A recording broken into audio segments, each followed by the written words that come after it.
I'm Julie Rodda, Director of Leadership Development with Starbucks, and I'm here with Rich Fernandez talking about mindfulness.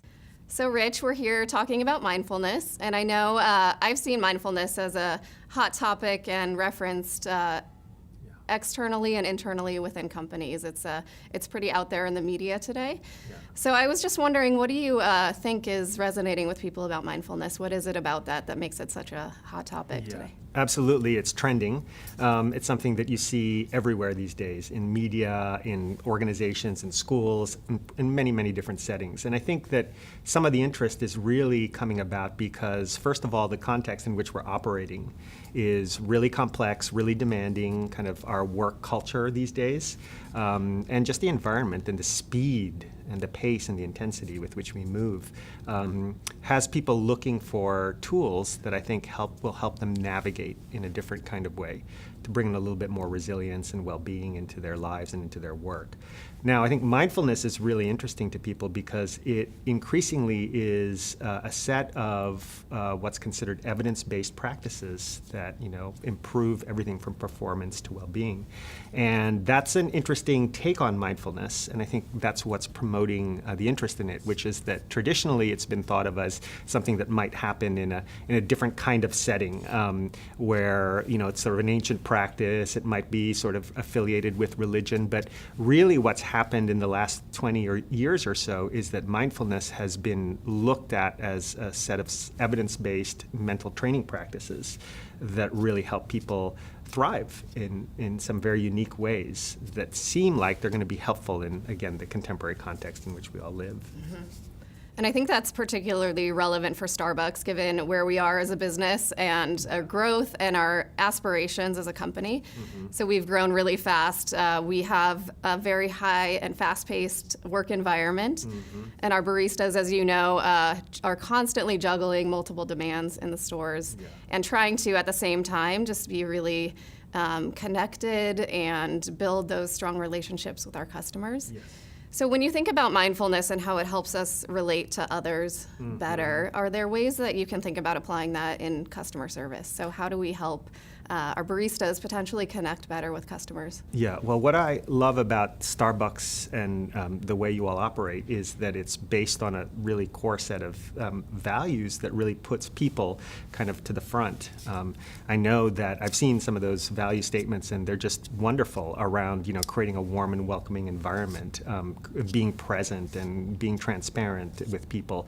I think there's this notion of performance through the lens of humanity, right? So for baristas and people who work at the company.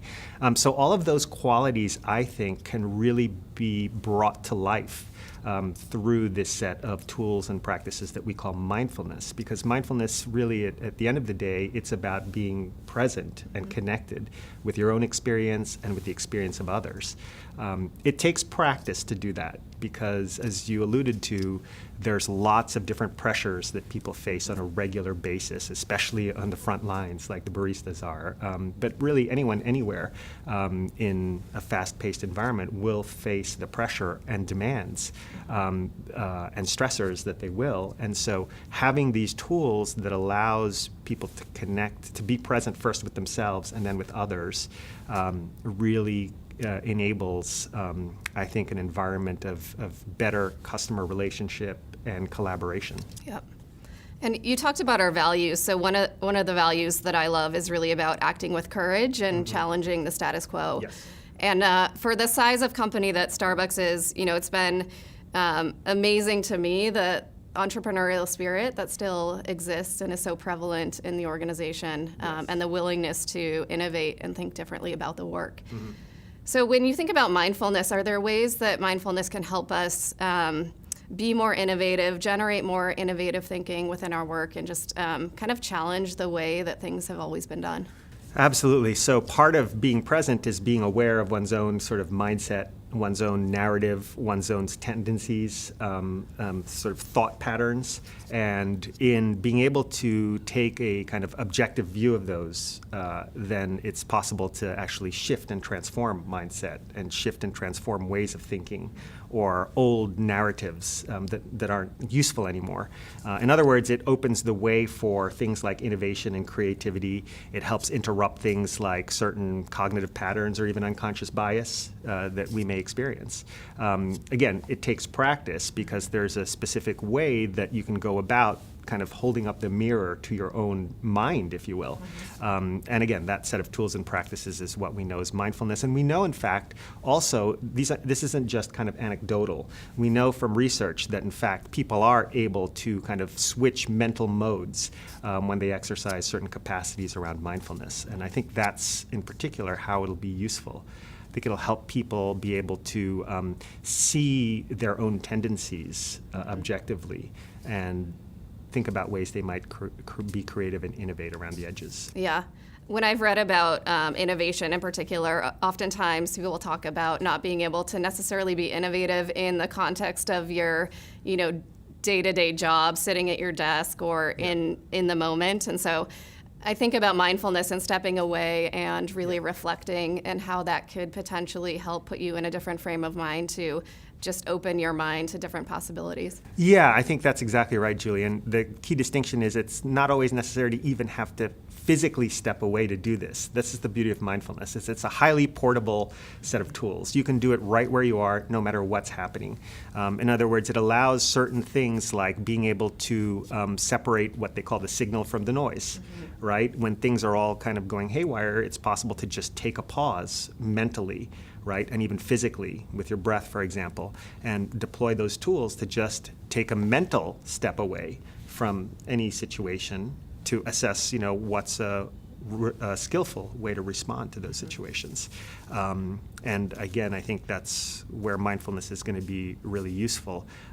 The other way to describe it, perhaps, is to be able to respond no matter what happens versus reacting and behaving in a way that derives from, again, a set of knee-jerk automatic reactions, but rather being choiceful and thoughtful and intentional.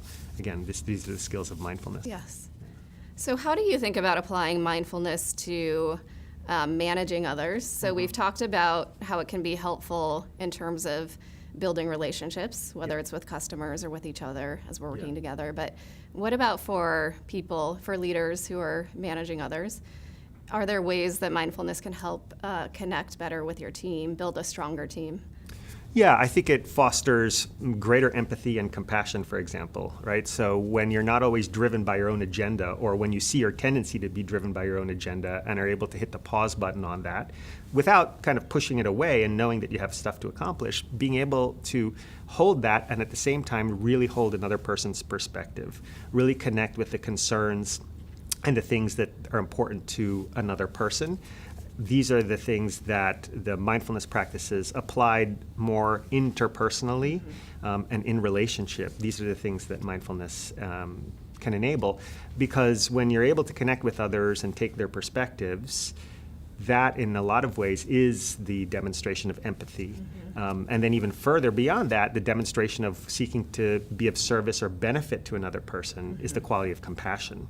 And all of those things derive from simply pausing, being present with your own tendencies, and then being present with another person and seeing what their concerns are.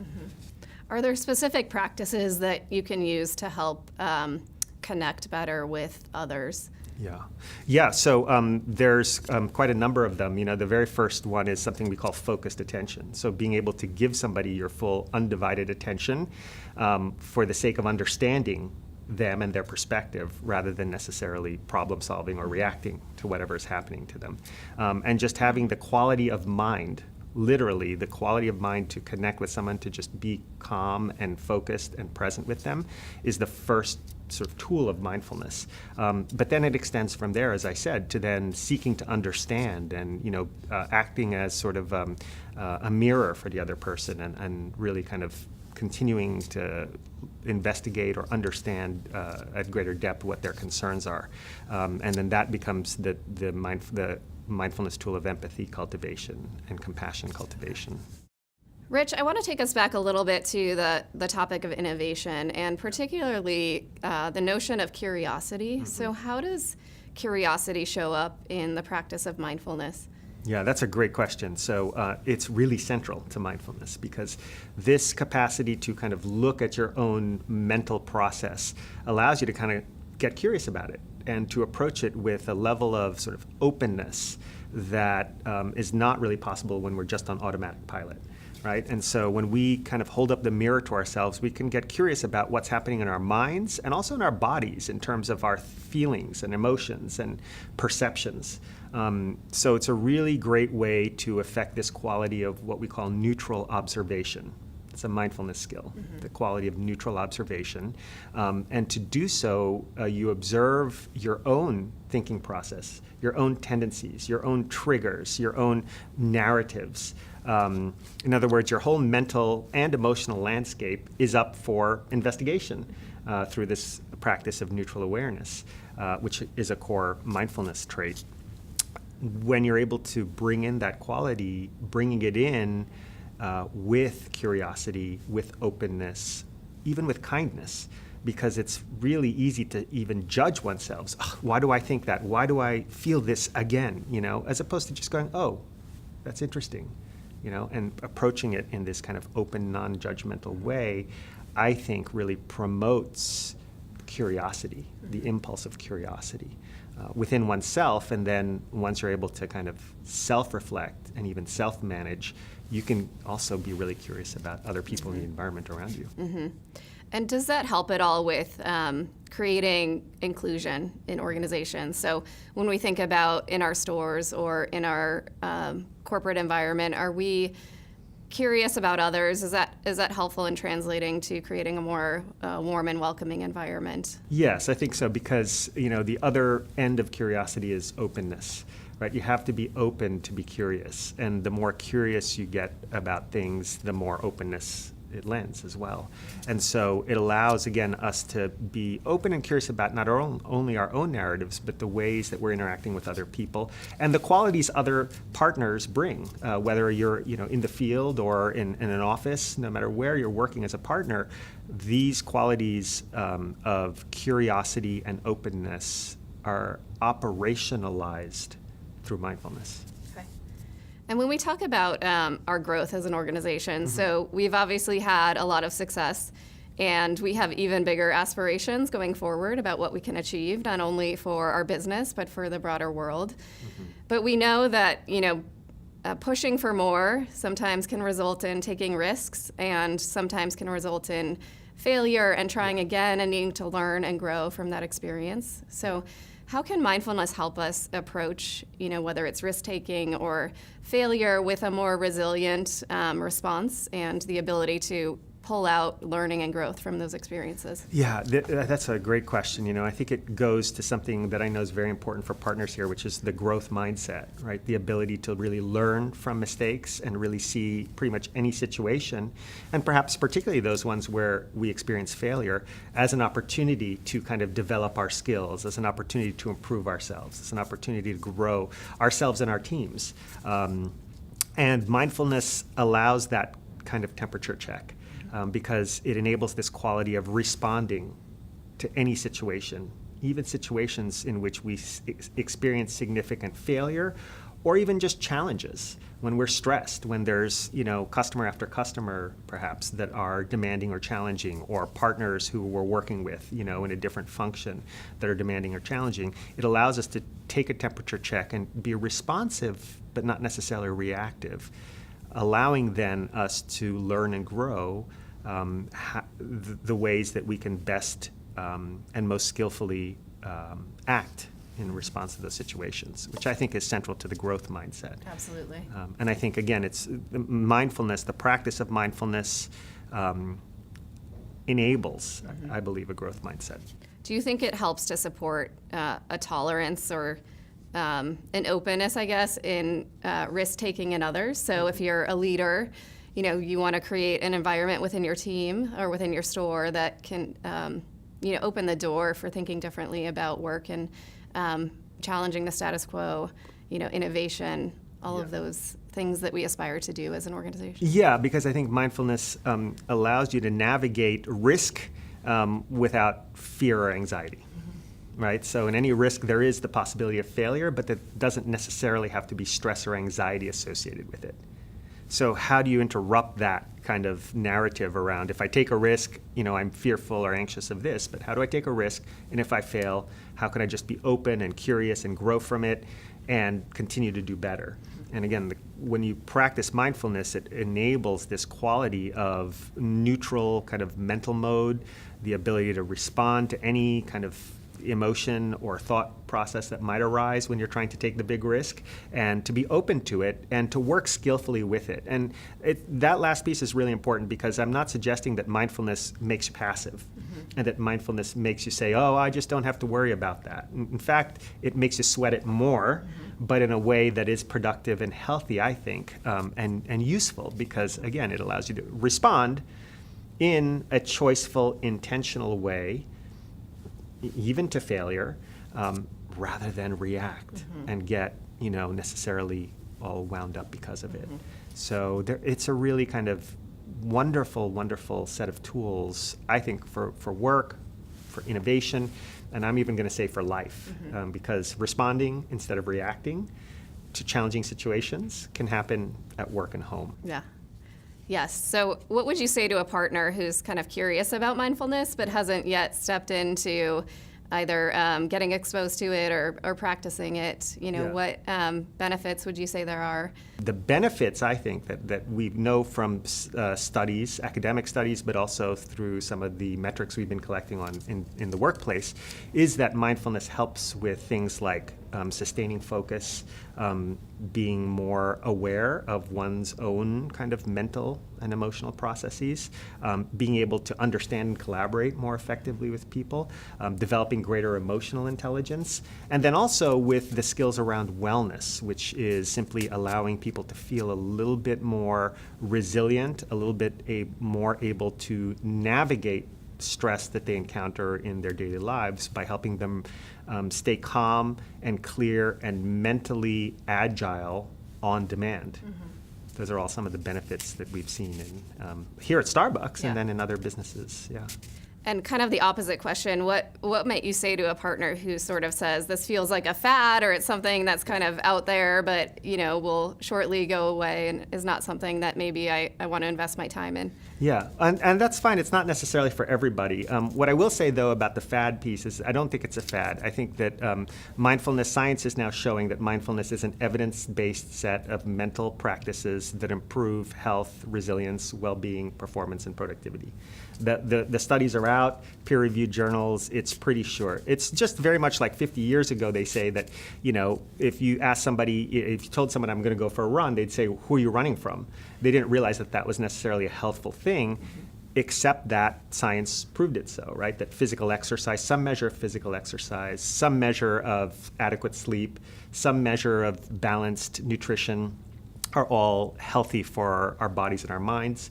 We know that this set of mental training practices that we're calling mindfulness is healthy for us in terms of mental and emotional balance and stress and resilience, and also performance and productivity. Are organizations seeing the benefits of mindfulness kind of at an overall level? So beyond just the individual benefits that a partner might get, what could a leader expect in terms of team benefits or for their organization as a whole? Yeah, so there are so many studies now in the behavioral and organizational literature that suggest that mindfulness improves collaboration, improves kind of team and organization culture and climate. People are much more engaged. They tend to perform higher and sustainably over time when they have these mindfulness tools. From an overall organization perspective, we know that mindfulness also saves organizations money because people have tools around stress and resilience, and it tends to promote greater health, therefore lowering healthcare costs. There was one study from PricewaterhouseCoopers that just came out last year that suggested that mindfulness, investment in mindfulness and health-related types of initiatives saved roughly $2.3 for every dollar spent. So we're now starting to actually see ROI studies that, for organizations as a whole, point to the benefits of mindfulness. Right. Yeah. Rich, thanks so much for talking with me today about mindfulness. And, we're kind of at the beginning stages of exploring mindfulness for Starbucks and how it can help our partners grow and be even better at the work they do every day. So really appreciate your partnership and collaboration. And thanks for sharing your perspective on how mindfulness can help Starbucks. Thank you very much. It's a pleasure.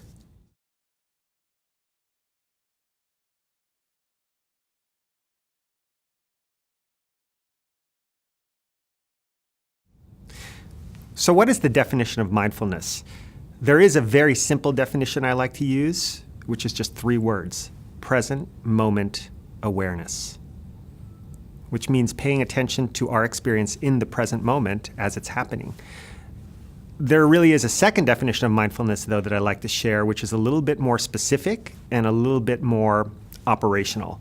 And that is paying attention to our experience, which means our thoughts, our emotions, sensations we have, perceptions that we have, the experience of others and the environment in a way that's open, that has curiosity and kindness associated with it. So when you're able to bring in those qualities of openness and curiosity and kindness to paying attention to experience, then you're experiencing mindfulness.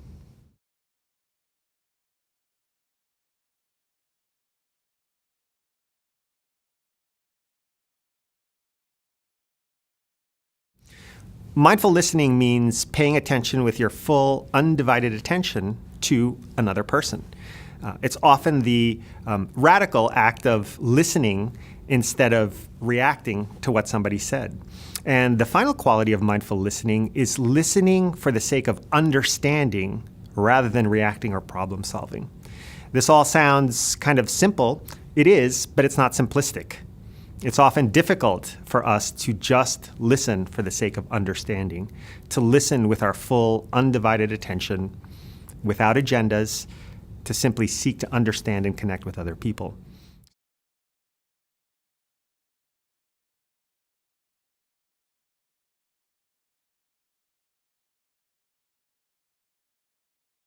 What is focused attention? The good news is that we all have the capacity to direct and sustain our focus on demand. And that is the skill of focused attention. What it means is that you are taking your attention and directing it on purpose to another person or to an object of focus of attention. So let me give you an example. The easiest way you might be able to do this is by focusing on your breath, meaning the process of breathing, the experience of the air coming in and out of your body.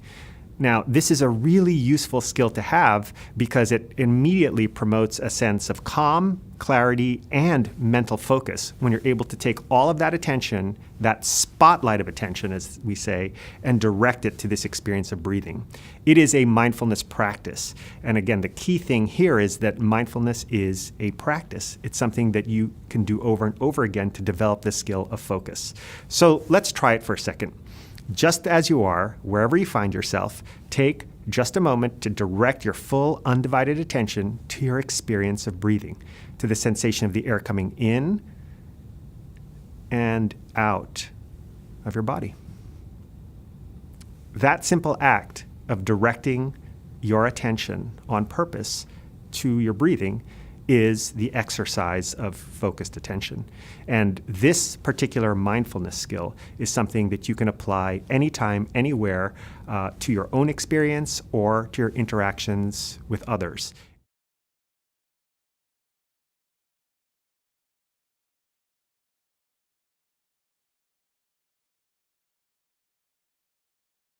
What is open monitoring?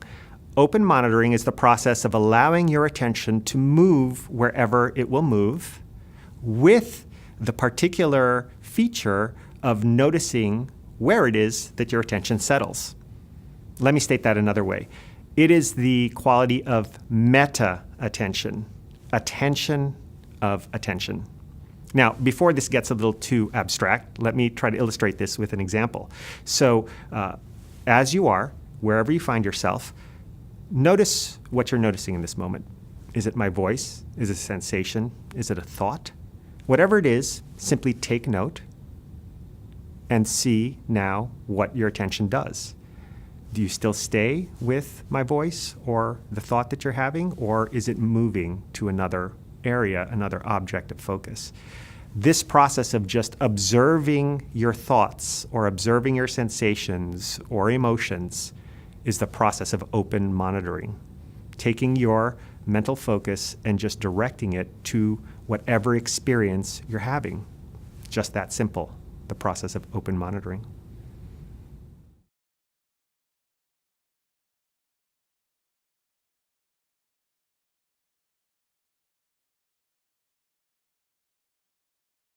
Cultivating curiosity. The good news here is that curiosity is a state of mind or a quality that you can actually cultivate. How do you do this using mindfulness? In mindfulness, there is a core set of practices that center on neutral observation. What does that mean? That means observing thoughts, emotions, perceptions, narratives, behaviors with this quality of neutrality, of being curious about what it is that you or other people are experiencing. Specifically, it means to really look a little bit more closely at what's happening. Do so with an attitude of openness and even kindness. Ask questions about what's happening.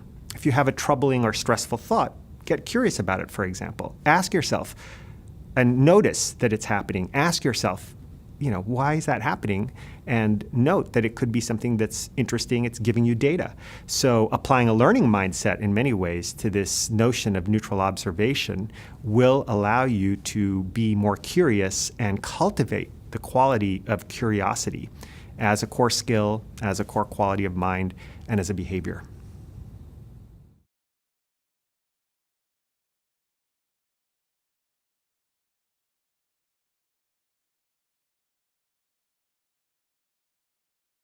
Basic mindfulness practice. So how can you begin to practice mindfulness and exercise the skills that are associated with it?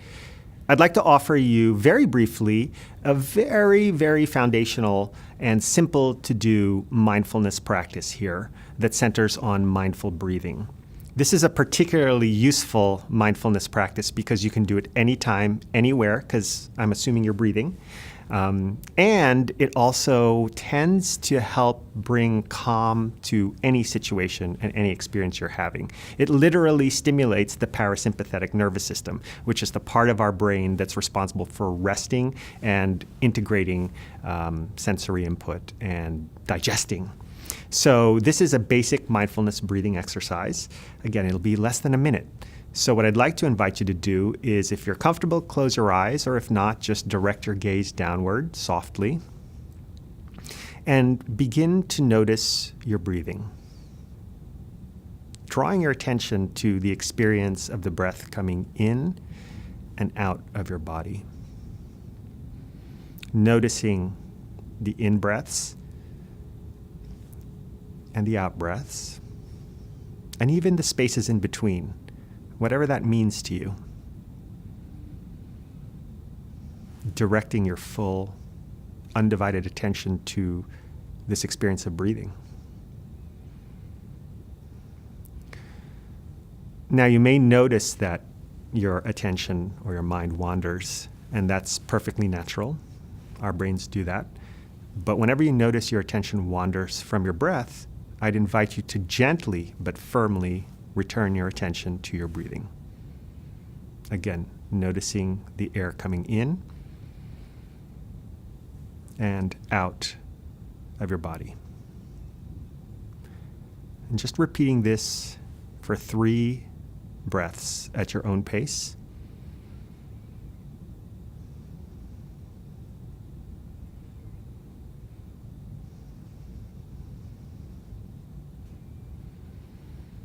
And when you're ready, you can open your eyes or raise your gaze. And that is the very simple exercise and the very basic exercise of mindful breathing. It's a good way to begin your mindfulness practice. And so I'd encourage you and I'd invite you to use this anytime, anywhere that it makes sense for you. Thanks for your attention.